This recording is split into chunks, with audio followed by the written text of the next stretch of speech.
अस्सलाम वालेकुम। मैं आपसे जो बात करना चाह रहा हूँ बिल्कुल सच है। हम मुसलमान अमर पसंद लोग हैं, फिर हम पर हमले क्यों?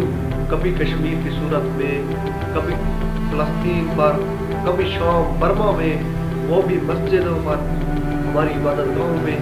आखिर क्यों? हमारा जुर्म क्या है? सोचने की बात है। हमने कभी किसी मंदिर, गुरुद्वारे या किसी इबादत गाह पर हमला किया? नहीं, हमने कोई हमला नहीं किया। लेकिन हमने पाकिस्तान में इन मिर्ज़ई काफरों, यहूदियों और ईसाइयों को सारे हकूक दिए।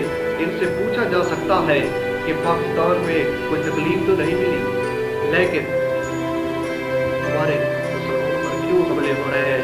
क्या वजह है? अगर हम मुसलमान मुत्तहिद हो जाए तो कोई हमला नहीं